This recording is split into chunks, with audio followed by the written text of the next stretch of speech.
Hey everyone, today we're going to be looking at the SHF Ultimate Gohan reissue from the Dragon Ball Super Superhero movie. I'm your host, Trippy Figures, and welcome to the video.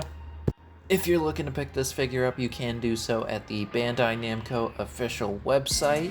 It is going to be $34.99 and will release on 9/30/24, so around the end of this month. Now most other retailers are sold out. That includes my favorite retailer, the Big Bad Toy Store, which is really unfortunate.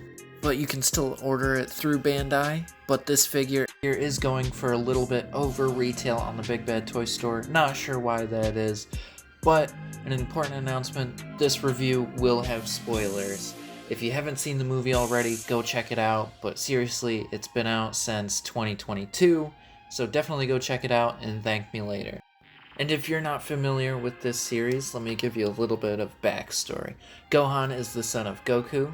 Yes, this guy right here. If he looks familiar, that's because I did a review on him. You should definitely go check that out after the end of this video. But Gohan and Goku both belong to a race called the Saiyans. The Saiyans fight to get stronger, and they can shoot ki blasts and stuff out of their body. So what's not to love? Now this version of Gohan has never been my favorite. His future counterpart holds that title, but this newer one, or Ultimate Gohan, has really been growing on me.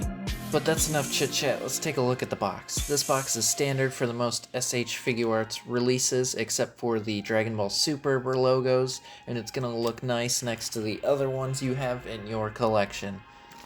On the front here we have a nice large image of Gohan.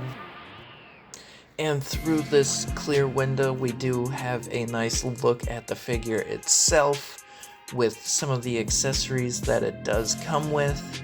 And on the left hand side we do have that Japanese and English lettering, which is super nice. It's done in this silver, which is kind of hard to see, I'm not gonna lie. It did take some finagling to be able to show it on camera. If you're looking at it straight on, it is really hard to see, like it isn't even there. It's also on the left hand side of the box as well, like the others. So it's gonna look super nice on the shelves. Now, on the right side of the box, we do have some promo images of Gohan himself, including the top and the bottom of the packaging. Normally they do have the Japanese warning labels, which I cannot read, but on the back we do have more images of Gohan and some of the accessories that he does come with, and some action posing that they do. I'll try to recreate some of those poses at the end of the video or during the video, but let's get this guy out and take a look at him firsthand. Now, I did buy this used, so it is already open, so I just want to show the unboxing, or at least the way it comes in the plastic casing for you guys, because it does look really nice. Now this Gohan doesn't come with a whole lot of accessories. They are packaged in with the Piccolo, the Gamma, the Pan. They all come prepackaged with different characters, which I'm not a big fan of, but I know Tamashii has to make their money somehow. But that's besides the point. This figure looks incredible. The level of detail straight out of the box looks amazing, and I haven't had any issues with any of the joints being too tight or too loose, so I'm very appreciative of the person who had this before. They really took care of this figure. But standing straight up, this guy is Gohan. You can clearly tell that this version of Gohan is from the movie, and that's what I like most about this figure. And that's just my first impression. Let's take a look at some of the detail. And the first one I want to take a look at is the head. I originally wasn't going to buy this because the faceplates look a little off. It seems like they took his face and shrunk it down to the bottom half of his chin, and it kind of throws me off a little bit, but here in hand it does look good. And the sculpting on the hair, I do love how Bandai is starting to put some finer detail in the hair sculpt, like those little lines. They really give it that extra field of depth to it. And it runs all across the hair, and they're not all going one way either. It looks like how hair would naturally look if it was in an anime.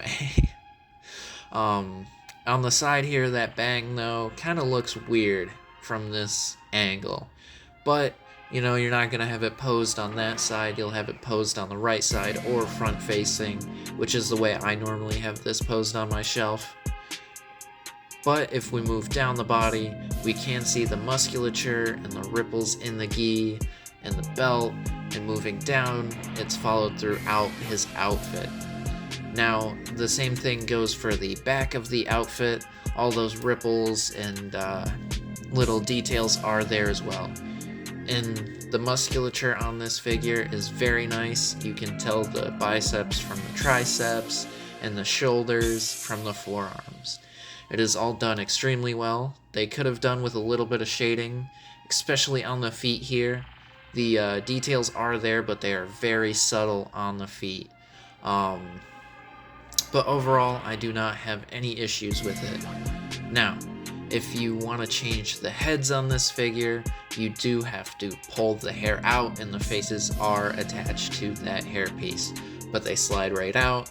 So overall, it's not a very tedious process if you want to switch them out.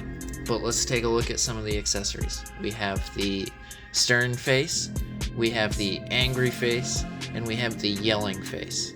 Now he comes with the martial arts hands, the grabbing hands, and the splayed out hands. I did mix in some of these faces with the hand poses just to show them off a little bit, but we have the serious face, the gritting teeth face, and the yelling face. These are all done extremely well. Now I want to take a look at the articulation of the figure. The first thing I notice is this figure is very sturdy in my hands. The joints are tight, but not overly tight, and Gohan can look up about that far and down that far. He can move his head side to side, and that large hair doesn't really get in the way too much, or at all, really. He does have a nice ab crunch. He can go forward and back. He can go forward about this far and back about this far. And his legs here have a really nice range of movement. They can go up that far. The knee has a really nice bend to it. And the feet, these boots do hinder the feet articulation, but the toe joint works nicely, so I'm not too upset with it. So overall, not bad. They do what they need to, and same thing on the other foot. The leg articulation is super nice. It is a new 3.0 mold. The only issue I have with this figure, though, would be the shoulders. Those little plastic pieces that are in the shoulders hinder the articulation. They can still do your standard, but when you try to pose them in, they have trouble. But going out is surprisingly far more than going in.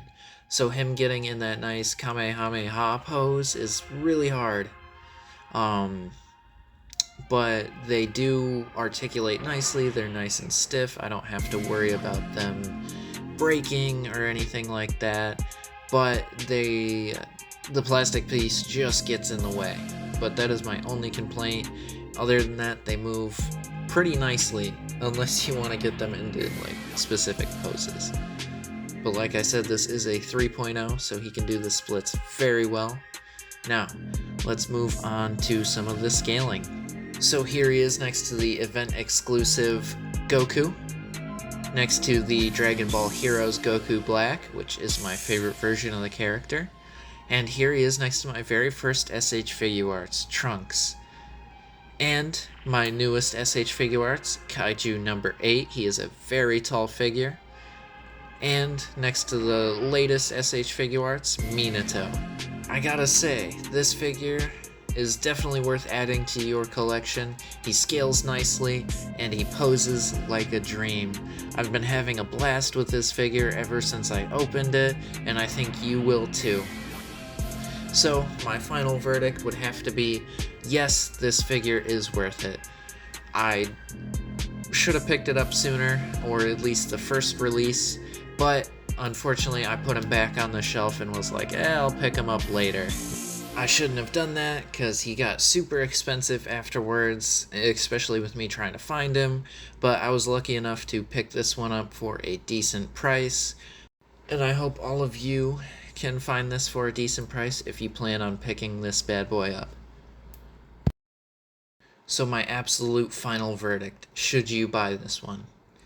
And my answer has to be yes.